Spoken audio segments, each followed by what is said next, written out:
Hi friends, శివుడి జన్మ ఎలా జరిగింది? లార్డ్ శివ త్రిలోకాలకి అధిపతి, ఆదిదేవుడు అంటారు. ఎందుకంటే శివుణ్ణి ఈ యూనివర్స్లో ఏ శక్తి కూడా ఎదిరించలేదు. శివుడి యొక్క జన్మం ఎలా జరిగింది అని మీరు ఎప్పుడైనా ఆలోచించారా? అలాగే శివుడు తల్లి ఎవరు, తండ్రి పేరేంటి, శివుడు ఎవరి దగ్గర శిక్షణ పొందాడు, అలాగే శివుడు గురువుగా ఎవరికి శిక్షణ ఇచ్చాడు, ఇలాంటి ఎన్నో ప్రశ్నల గురించి ఈ రోజు వీడియోలో మాట్లాడుకుందాం.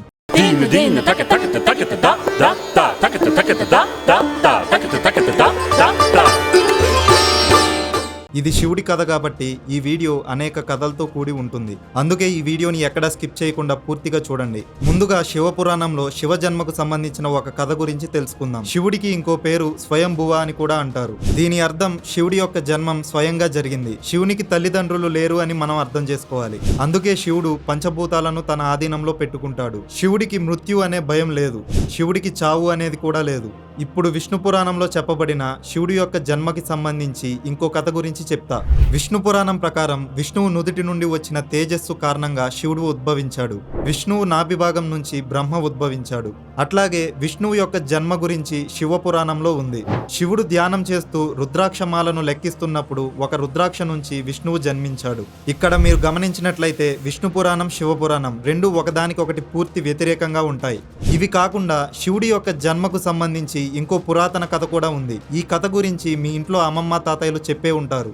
ఆ కథ ఏంటంటే, ఒకానొక టైంలో విష్ణువు మరియు బ్రహ్మకి మధ్య పెద్ద గొడవ జరిగిద్ది. ఆ గొడవలో ఈ సృష్టిలో ఎవరు గొప్ప అని మాటల విధ్వంసం మొదలైద్ది. అలా వీళ్ళిద్దరి మధ్య గొడవ జరుగుతున్న సమయంలో శివుడు మెరుస్తున్న స్తంభంలాగా వారి ఇరువురి మధ్యలో ప్రత్యక్షమవుతాడు. బ్రహ్మ, విష్ణువు ఇద్దరికి కూడా అక్కడ ఏం జరుగుతుందో అర్థం కాలేదు. అప్పుడు అకస్మాత్తుగా ఒక శబ్దం వినిపించింది. మీలో ఎవరైతే ఈ స్తంభం యొక్క పైభాగాన్ని కనిపెడతారో వాళ్లే గొప్ప అని ఒక ధ్వని వినిపించింది.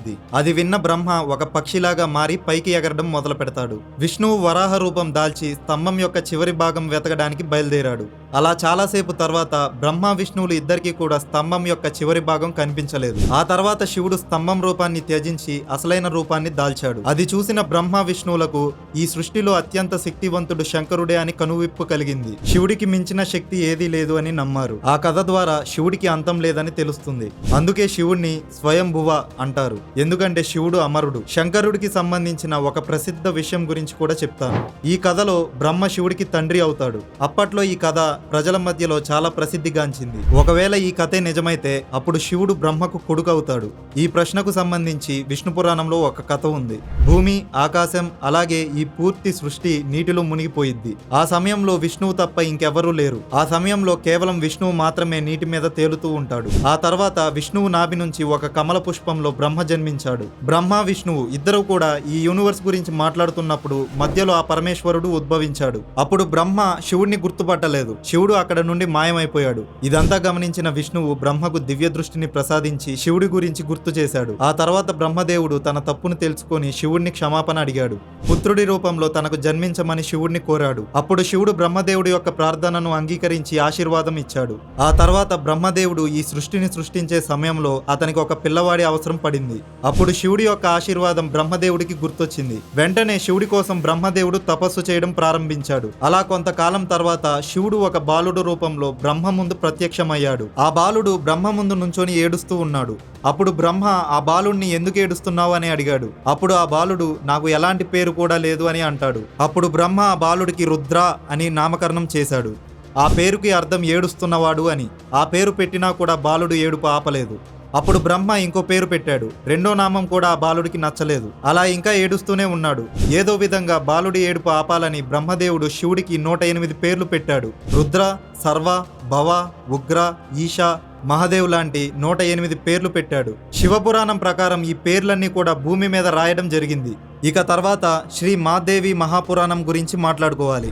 ఈ పురాణంలో మహాదేవుడి యొక్క తల్లిదండ్రుల గురించి చెప్పబడింది. ఒకసారి నారదుడు తన తండ్రి అయిన బ్రహ్మతో ఈ సృష్టి నిర్మాణం ఎవరు చేశారు అని అడిగాడు. అలాగే మీ త్రిమూర్తుల యొక్క తల్లిదండ్రులు ఎవరు? అప్పుడు బ్రహ్మ ఈ విషయం గురించి నారదుడికి వివరించాడు. బ్రహ్మదేవుడు చెప్పిన విషయం చాలా ఆశ్చర్యకరంగా ఉంటుంది. బ్రహ్మ ఏం చెప్పాడంటే, దుర్గాదేవి నుండి బ్రహ్మ, విష్ణు, మహేశ్వరులు పుట్టారని సెలవించాడు. ఆ దుర్గాదేవియే మా ముగ్గురికి తల్లి అని బదులిచ్చాడు. మరియు కాలసద శివుడు మా త్రిమూర్తులకు తండ్రి అని చెప్పాడు.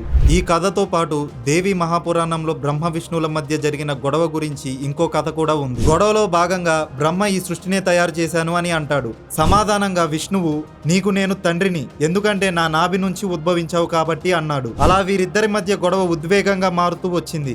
ఈ విషయాన్ని గమనించిన సదాశివుడు అక్కడ ప్రత్యక్షమయ్యి, పుత్రులారా, నేను మీకు సృష్టిని తయారు చేయడం, పాలించడం లాంటి 2 పనులను అప్పగించాను. సదాశివుడు మాట్లాడుతూ, నాకు 5 పంచముఖాలు ఉన్నాయి. 1 ఆకార్, 2 ఉకార్, 3 ఉంకార్, 4 బిందు, 5 ముఖ అంటే శబ్దం ఉద్భవించింది. ఈ 5 ముఖాల్ని కలిపి చూసినట్లయితే ఓంకారం తయారవుతుంది. ఈ ఓంకారాన్ని మనందరం శివుడి యొక్క మూలమంత్రంగా చెప్పుకుంటాం. సదాశివుడు ఇంత చెప్పిన తర్వాత శివుడి కంటే బ్రహ్మాండం మొత్తంలో ఎవరూ కూడా శక్తివంతులు కాదు అని బ్రహ్మ విష్ణువులకి అర్థమైంది. దానితో ఇద్దరూ కూడా శివునికి ప్రణామాలు చేశారు. ఇప్పటి వరకు శివుడి గురించి ఎన్నో విషయాలు తెలుసుకున్నాం. అయితే శివుడు ఎవరి దగ్గర శిక్షణ పొందాడు, శివుడి యొక్క గురువు ఎవరో అనే విషయం గురించి తెలుసా? మీలో కొంతమందికి ఈ విషయం గురించి తెలిసే ఉంటది. శివుడిని పూర్తి విశ్వానికి గురువుగా చెప్పుకుంటాం. అయితే ఇక్కడ ప్రశ్న ఏంటంటే, శివుడు ఎవరికి గురువుగా శిక్షణ ఇచ్చాడు? పురాణాల ప్రకారం ఈ విశ్వానికి బ్రహ్మ మరియు శివుడు ప్రథమ గురువులు అవుతారు. వీరిద్దరూ ఈ సృష్టిని తయారు చేశారు. బ్రహ్మదేవుడు తన మానస పుత్రులకు శిక్షణ ఇచ్చాడు. అలాగే శివుడు తన జ్ఞానాన్ని 7 శిష్యులకు ఇచ్చాడు. ఆ 7 శిష్యులను ఈ రోజు మనం సప్త ఋషులు అని చెప్పుకుంటాం.